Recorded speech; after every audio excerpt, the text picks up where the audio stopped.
안녕하세요 여러분, 도케뮤식입니다. 어제 S&P 500은 0.42% 상승을 하면서 9월 30일 기준으로 5,762인 올타임 하이를 갱신하게 되는데요. 이러한 주가 흐름에 있어서 반도체는 횡보를 했습니다만 애플과 구글 그리고 에너지 쪽에서는 상승을 이끌면서 마감이 되었던 하루였습니다.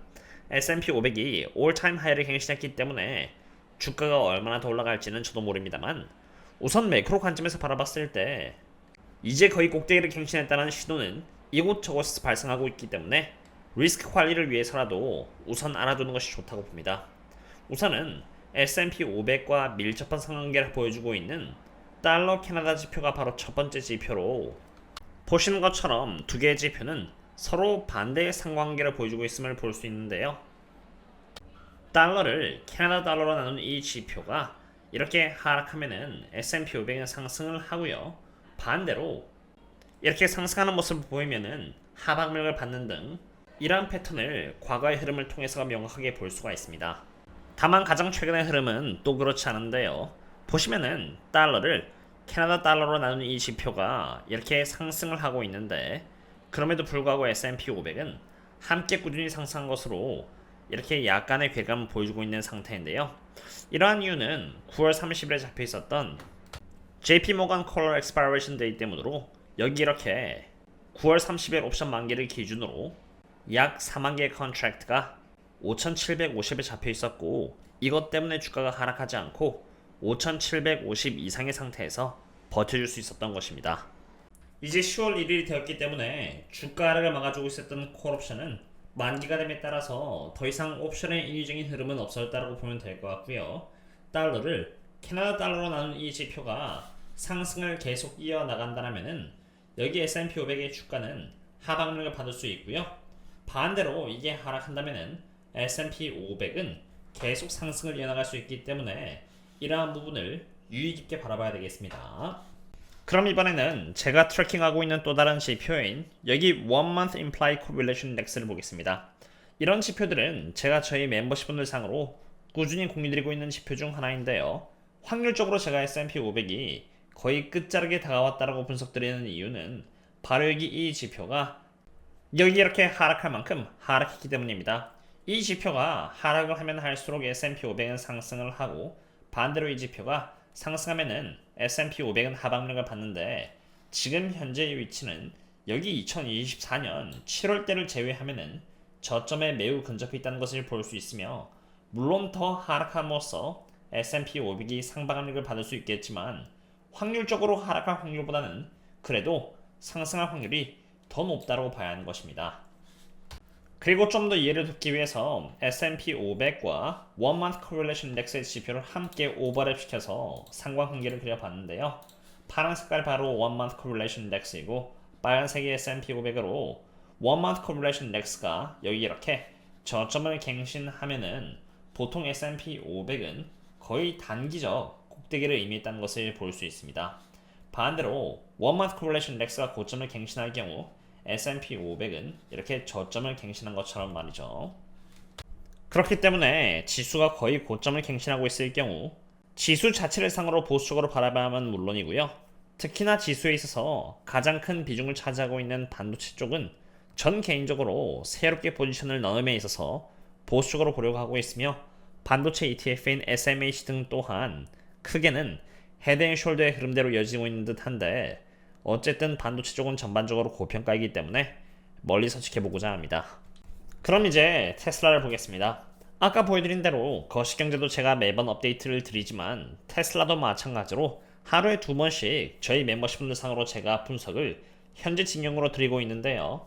어젯밤에 테슬라 midnight 업데이트를 통해서 분석드린 대로 풋옵션이 여기 이렇게 260달러에 잡혀 있고요. 이것이 바로 지지선 역할을 할 것이기 때문에 어제 트레이딩 범위는 260에서 270 정도가 될 것이라고 분석드렸고, 옵션의 흐름에 따라서 테슬라는 260달러를 사수하는 쪽으로 마무리가 잘 되었습니다.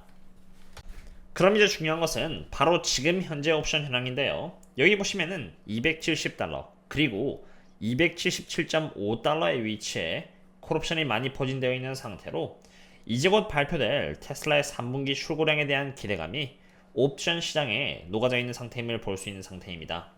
콜옵션 세력들이 미리 해칭해 놓은 대로 3분기 출고량에서 좋은 결과가 나온다면 더할 나위가 없을 것이라고 봅니다.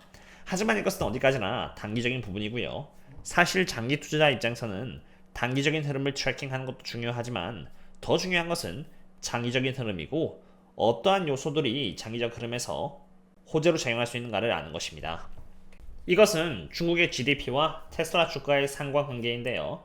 2020년 테슬라의 모델 3가 본격적으로 중국에서 양산되기 시작함에 따라서 중국 GDP와 테슬라의 주가 간의 상관관계는 동일한 패턴을 보여주기 시작했다는 것을 볼 수 있습니다.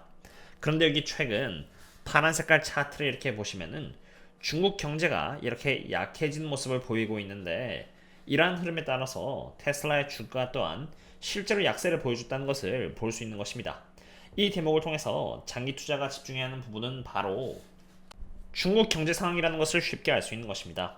다시 말해서 중국 경제가 지금 디플레이션에 있는 상태인데 성장률이 살아날 수 있다면 테슬라의 주가 또한 앞으로 더 좋은 흐름을 보여줄 수 있다는 것을 의미하는 것이죠. 그런 의미에서 여기 이렇게 최근 9월 24일 발표된 중국에서의 부양책은 테슬라에게 있어서 호재이자 큰 의미입니다. 물론 9월 24일날 발표된 그러한 정책만 가져오는 여전히 약한 중국의 경제 상황을 부활시키기에는 역부족입니다. 가장 최근 China Consumer Confidence Index를 보시면 너무 낮은 상태이고요. 중국의 월간 소매 판매 증가율과 산업 생산 증가율 또한 여전히 약한 상태입니다. 지금 이 대목에서 중요한 것은 중국 정부가 중국 경제를 살리기 위해서 얼마나 의지가 있느냐에 대한 여부입니다. 9월 24일 부양책으로 끝나지 않고 과거 2010년과 최근 코로나 때 미국에서 부양책을 연속적으로 펼쳤던 것처럼 만약 중국에서도 공격적으로 부양책을 계속 보여준다면 인플레이션이 될 수 있을지언정 디플레이션에서 빠져나갈 수 있게 됩니다. 물론 이러한 흐름 속에서 가장 큰 수혜를 입게 되는 것은 중국 기업이 되겠지만 중국에서 큰 사업을 하고 있는 테슬라 또한 수혜를 입을 수 있게 되는 것입니다.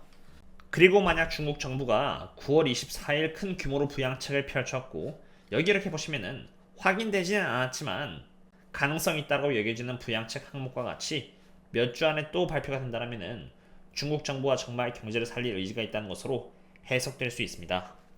그리고 만약 그렇게 된다면은 사실 매크로적으로 방향이 바뀌기 시작할 수 있습니다. 우선 중국에서 공격적으로 돈을 풀기 시작한다는 것은 중국 기업이 수혜를 보겠지만 매크로 관점에서 미국의 인플레이션이 약해지고 있는 가운데 다시 인플레이션이 부활할 수 있다는 의미가 됩니다. 이러한 와중에 이란이 이스라엘을 상으로 탄도미사일 공격을 준비 중이라는 징후를 보이고 있다는 백악관에서의 말과 함께 하락하고 있던 유가가 순식간에 2.5% 이상 급등하고 있는데요. 제가 저희 멤버십분들 상으로는 전쟁에 대한 가능성은 미리 9월 28일 날 이렇게 선행 분석을 드렸고요. 월요일이 되었을 때 아무 움직임이 없었기에 이것도 유가를 올리기에는 불충분했던 거라는 등의 의견이 있었는데 결국 그러한 부분들이 백악관에서 확인이 되면서 유가는 지금 3% 이상 상승을 하고 있습니다. 저희 멤버십분들 상으로는 제가 전쟁의 가능성에 대한 분석과 수혜주에 대해서 이렇게 분석을 드려 놓았으니 참고하시면 좋을 것 같고요. 앞으로도 꾸준히 선행 분석을 통해서 최대한 투자를 돕도록 하겠습니다. 그럼 다음에 또 만나요. See you later.